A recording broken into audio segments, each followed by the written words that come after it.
Et on commence cette édition avec les Journées européennes du patrimoine. C'était encore un grand succès. Cette 27e édition a une nouvelle fois fait le bonheur de nouveaux curieux et a ravi les amoureux des sites culturels et historiques.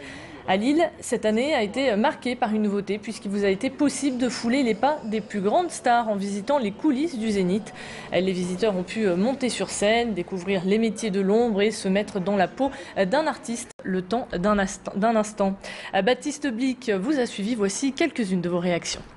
C'est intéressant de voir les coulisses, voir l'envers du décor. Quand on vient en concert, on n'a pas forcément le sentiment de savoir ce qui se passe derrière et ce que font les métiers de l'ombre. Et c'est vraiment très intéressant de découvrir tout ça. Ouais. C'est vraiment sympathique de voir un peu l'envers en fait, du décor. C'est vrai que c'est la première fois qu'on voit ça, c'était une première visite. C'est vraiment très très bien, quoi. Et les journées du patrimoine ont été marquées par la fermeture des archives de Lille. Le service était en grève pour protester contre ces conditions de travail. Si vous n'avez pas pu profiter de ces 2 journées consacrées à la culture, eh bien, il faudra maintenant attendre 1 an avant de pouvoir visiter gratuitement tous les monuments. On vous en parlait sur notre antenne la semaine dernière. Yann Lafolie, un élève de l'école d'architecture de Villeneuve-d'Ascq et membre également du collectif solidaire des Roms, exprimait son souhait de faire construire des abris pour ses familles. Eh bien, ce week-end, le projet a pris forme. Étudiants, riverains et bénévoles se sont réunis pour construire ensemble des abris de fortune. Ces cabanons protégeront les familles de Roms du froid et de la pluie. Retour sur cette initiative avec Yann Lafolie. On s'était rencontrés, les Roms et les étudiants de l'école, au mois de mai et on s'est rendu compte de la grande précarité dans laquelle ils vivaient. Et suite aux événements politiques de cet été, il y a eu des destructions de cabanes. Voilà, les gens se sont retrouvés dans des tentes. Donc on a décidé de les aider puisqu'on est architecte et paysagiste. On est en train de faire ça parce qu'il y a une incapacité totale des politiques aujourd'hui à venir en aide d'urgence à cette population.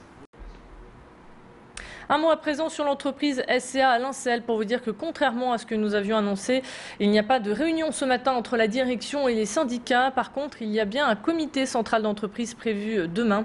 Je vous rappelle que l'entreprise SCA prévoit de fermer ses portes en septembre 2011. Sa production sera délocalisée en Europe de l'Est. L'entreprise compte 280 salariés. On ouvre à présent la page sportive. La première victoire de la saison du LOSC à domicile, c'était hier. Les Lillois ont battu Auxerre 1-0. Une victoire arrachée en bout de rencontre par un but de Moussasso. Un but qui était hors jeu mais qui a été validé par l'arbitre.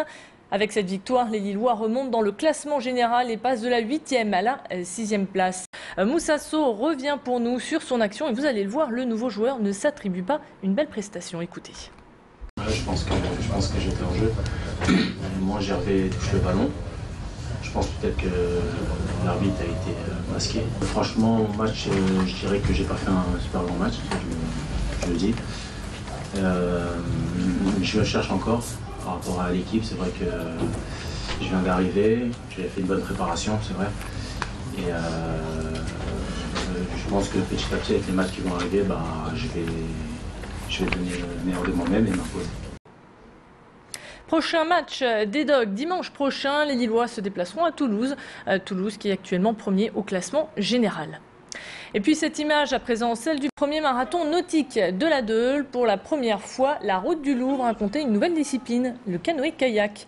Une vingtaine d'embarcations est partie de la citadelle de Lille pour arriver 3 heures plus tard à Arnes. Pour promouvoir ce sport, la fédération organisait des animations, des baptêmes et des rencontres avec de grands champions. L'actualité sportive, c'était aussi le semi-marathon de Marc-en-Barœul, un événement chargé en émotions puisque Natacha Mougel devait y participer. La jeune femme de 29 ans a été tuée il y a 2 semaines alors qu'elle préparait ce marathon en effectuant un jogging. 5 minutes avant le départ de cette course, 1 minute de silence lui a été dédiée. Certains ont même inscrit quelques mots sur leur t-shirt pour lui rendre hommage. Tous ont eu une pensée pour elle. Voici d'ailleurs quelques réactions que nous a recueillies Baptiste Blic. On a pensé fort à elle à chaque fois qu'on passe là. Moi je suis du coin, je passe pratiquement tous les 2 jours par là et je pense beaucoup à elle. Il y a une femme au carreau qui nous disait de courir pour Natacha. Donc forcément une pensée, une très grosse pensée. Je cours sur ces parcours d'entraînement, ça fait 15 jours que je suis vraiment très mal. Donc je voulais tenir absolument en fait, à faire cette épreuve. Et surtout que ça aurait pu être ma compagne qui prend exactement les mêmes parcours. Et là, j'ai du mal. Excuse-moi. Le dossard qu'elle portait l'année dernière n'a pas été attribué. Précisons que Nicolas Sarkozy recevra demain à l'Élysée la famille de Natacha. La famille souhaiterait proposer au chef de l'État ses propositions en matière de prévention de la récidive criminelle. On termine cette édition avec une bonne nouvelle pour le musée d'art moderne de Villeneuve-d'Ascq qui va ouvrir ses portes ce week-end. Le LAM avait fermé ses portes pour permettre la construction de l'extension dédiée à l'art brut. C'est d'ailleurs le plus important fonds d'art brut en France. Le LAM, c'est aussi 4000 mètres carrés d'exposition avec 4500 œuvres, dont Miro, Modigliani et Fernand Léger. Quelques explications avec l'administrateur général. La première idée déjà, c'était de respecter l'esprit de la donation de Jean et Geneviève Mazurel. Donc les habitués du musée retrouveront cette collection, avec aussi la particularité, c'est qu'on a construit l'extension du musée pour accueillir la collection d'art brut, en sachant que l'architecte, Manuel Gautran, avait connaissance de cette collection. Donc en fait, elle a conçu aussi cette architecture en ayant connaissance, je dirais, des œuvres qui allaient s'y installer. Voilà pour l'essentiel de l'actualité. Restez avec nous, on se retrouve dans un instant pour la météo. À tout de suite.